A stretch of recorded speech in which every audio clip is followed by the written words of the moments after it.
21 पीढ़ियां तर जाती हैं, 14 आगे की और 7 पीढ़ी की। कोई खास बात नहीं कि पुत्र ही हो तब ऐसा होगा, हाँ ऐसा नहीं है। पूरी सामर्थ्य पुत्री में भी है। कितने ऐसे कुल हुए जिनको दोनों कुलों को पावन कर दिया, पिता के पक्ष को और ससुर पक्ष को। ये हमारी भावना की शुद्धि के लिए है। अब हम जैसे हमारे पिता पधार गए और उनकी हम संपत्ति का उपभोग करते, उन्होंने हमारा पालन पोषण किया, उनका हमसे संबंध नहीं, लेकिन हम तो जीवित होकर उनका संबंध मान रहे ना। अब हम जब उनको सुकृत दान करेंगे, भजन का, दान पुण्य का, पिंड का, तो जिस योनि में होंगे उनको प्राप्त होगा, वो उनकी उन्नति होगी। अगर वो किसी कर्म के दंड विभाग में हैं, नरक आदि में, आप यहाँ भजन कर, उनका उत्थान हो जाएगा, उनका मंगल हो जाए। वो आपका संबंध नहीं मान रहे, लेकिन आपका संबंध है, आप जीवित हैं। ऐसे ही जब शरीर छूटता है तो इस स्थूल जगत का उसका संबंध विस्मृत हो जाता है, लेकिन आपका जागृत है तो आप उसका कल्याण कर सकते हैं, क्योंकि वो आपका पिता रहा है। उसको पता नहीं है, उस समय उसको ज्ञान नहीं है, लेकिन आपको पता है, तो आप उसका मंगल कर सकते हैं भजन के द्वारा, तीर्थयाटन के द्वारा, पिंडदान के द्वारा। अगर आप नहीं करते हैं तो आपका कर्तव्यहीनता होगी, क्योंकि आपका कर्तव्य बनता है। उन्होंने आपके लिए जो भी किया, अब वो चले गए, उनका कर्तव्य खत्म हो गया आपके प्रति। अब आपका कर्तव्य उनके प्रति है, क्योंकि आपका पिता का संबंध था। अब उनका मंगल होना चाहिए। तो हम अगर पिता की संपत्ति नहीं तो हम संपत्ति कमाएं, उनके लिए दान करें, वो दान उनको समर्पित करें, तो वो जहां भी होंगे उन्नति प्राप्त हो जाएगी, उनको उत्थान हो जाएगा, उनका स्थिति से उत्थान हो जाएगा, मंगल होने। मानो किसी मनुष्य शरीर में गए, अब उनको जो दंड मिलने हैं, उनको जो प्रारब्ध रचना हुई, और आपने भजन बल दे दिया, तो वो सब रुक जाएगा, उनका जीवन मंगलमय हो जाएगा। इसलिए प्रथा बनाई गई कि उनका अधूरा कार्य आप पूरा कर सकते हैं, उनको भगवत प्राप्ति करा सकते हैं। आप जब भजन करके भगवत प्राप्त होंगे, संकल्प करेंगे, तो बोले 21 पीढ़ियां तर जाती हैं, 14 आगे की और 7 पीढ़ी की। तो वो तो पिता है, उनको तो परम पद मिल ही जाएगा। उनको स्मृति नहीं है, आपको स्मृति है।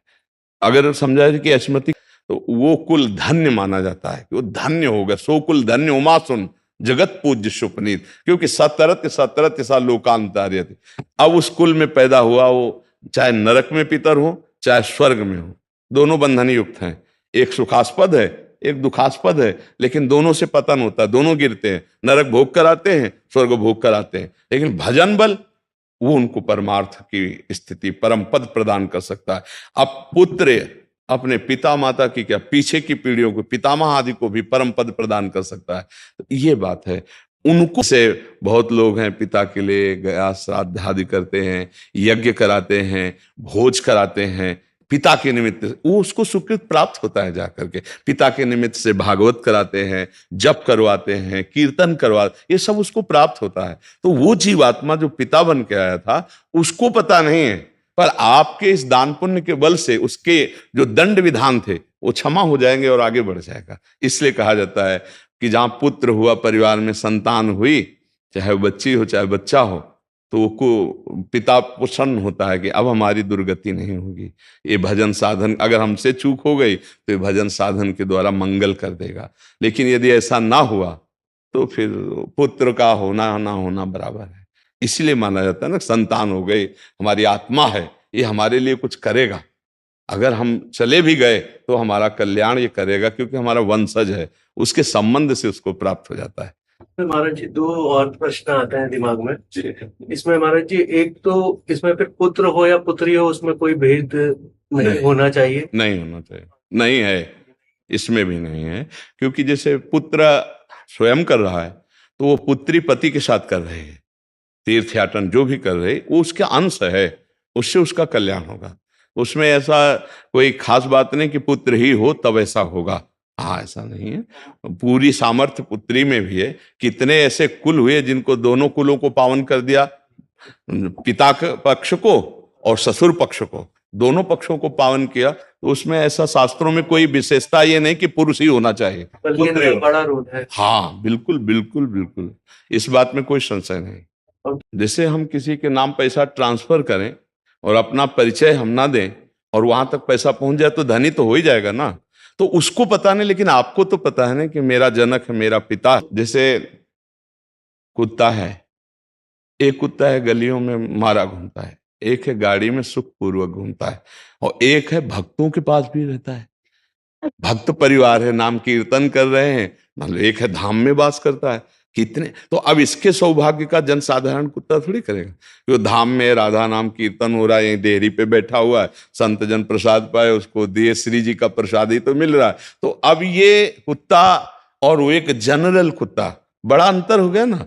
एक कुत्ता जो गली में भोजन नहीं मिलता, एक जो गाड़ी में खिड़की के खुला करके गोद में लेकर, अंतर हो गया। किसी भी योनि में हो जीव, आपका उसका तप है। मतलब वो एक अरबपति आदमी है, अपनी गोद में बैठाले हुए है, वो उसका वो खिड़की खुला है, हवा आ रही, एसी गाड़ी में बैठकर कुत्ता चल रहा है, नहीं चल रहा। देखो ना, जीव है, अलग अलग उसकी स्थिति है। अगर वो पुण्यात्मा रहा तो देखो ये आया, बना किसी कर्म से श्वान, लेकिन ऐसा श्वान बना कि बाबूजी की तरह जाके गद्दे में सोता है, सर्दी में उसको कपड़ा पहनाए जाते। और एक कुत्ता है कि अगर दरवाजे में खड़ा हो जाए तो डंडा मारे बेचारा, कू कू करके, वो ना भोजन मिल रहा है ना मतलब कितनी। एक कुत्ता है कीड़े मतलब कीड़े लगे हुए हैं, कष्ट पा रहा है। एक है खुशबू आ रही उसके शरीर से, बढ़िया नहा धोआ के सब। ये अब किसी भी योनि में उसका मंगल होगा। हमें लगता है कि सबको करना चाहिए, अपने माता पिता के लिए, अपने पूर्वजों के लिए कुछ माला भजन करके, इससे सबसे बड़ा दान है। रुपया पैसा का तो दान ठीक है करे ही, लेकिन ये जरूर करे कि राधा राधा राधा 5 माला जपा, तो आज की 5 माला हम अपने पिता को देते हैं।